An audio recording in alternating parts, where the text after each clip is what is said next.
I say I go by the name The Lyrical DJ Sweet K. Na kama kawa, this is how we do ndani ya The Lyrical Vibes. Cheki channel yetu ya YouTube pale DJ Sweet K Sweet Entertainment TV na vile vitu zitakuwa mwecheche. I say leo niko na msanii ambaye anafanya kazi vizuri sana na nimeweza kukutana naye kwenye streets. Is a good friend of mine, lakini leo tumekutana kwa streets za Nairobi na ningependa kuzungumzia kwa sababu nimemwona amefanya kazi challenge ya OG Khaligraph Jones ambayo ni ya Where You At. So ningependa sana kujua mbona ali drop kwa hiyo challenge na ni kitu gani ambacho anafanya kwenye hip hop scene na musical scene at large. Atajiintroduce alafu tuweze kusema naye. Twende kazi. Wananita K White Clean. Kwa street nilisema kunipata bila white nikakupata na two chains kama ever one chain. Manze ni unajua lile makudandia hii kazi ya Where You At cause OG ni OG. Manze unajua OG ametuinspire sana na amekuwa akifanya vitu zingine manze international. So nilisema vanya likamna hii challenge nikasema acha nidandie na nilidandia na ikafanyika na ikakuwa fresh sana. Sa tukizungumzia jina lako K White Clean, umekuwa ukifanya hip hop scene kwa quite some time, kwa muda mrefu, na try kutana na wewe kwa runinga moja. Nikafanya interview na wewe hapo awali. Ni kitu gani ambacho sasa hivi watu wanatarajia kutoka kwa msanii ambaye anaitwa K White Clean?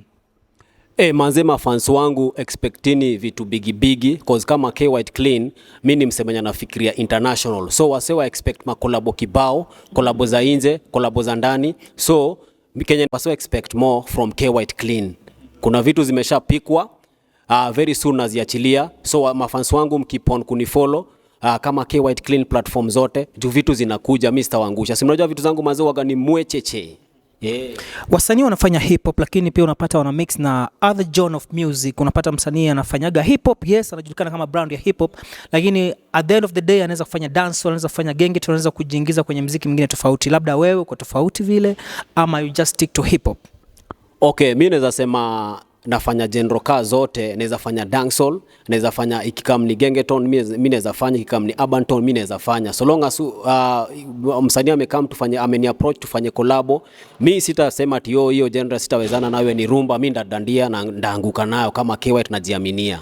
Huu ndo msanii wa kwanza amesema anapiga hip hop na bado anaweza piga mpaka na rumba. Ni mbaya. I say. So kama kawa ni hapa tuko kwenye street vibes kuweza kuona how artists wanafanya kazi zao na ambao wanafanya. So whoever watching right now hii channel yetu na wewe ni msanii, link up hapo kwa bio yetu, ingia kwenye Instagram DJ Sweet K, ongea na sisi, tukutane pale kwa streets tuweze kuzungumzia kuhusu muziki wa Kenya, because when you speak about 254, 255, 256, then you speak about the world, the whole world. Call me the lyrical DJ Sweet K. K White Clean, maliza na social media handles zako. Okay, mtani follow platform zote kama K White Clean, na ni clean ya CLIN. K White Clean IG, K White Clean Instagram, Facebook, K White Clean pale TikTok. Platform zote manze K White Clean. Alafu si niwapate tu akapela tumalize nayo.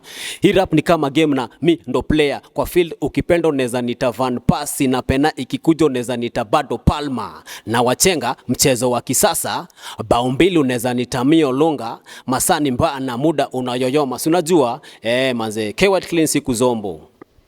Big up to yourself. Thank you. Follow me kama DJ Sweet K. Salute.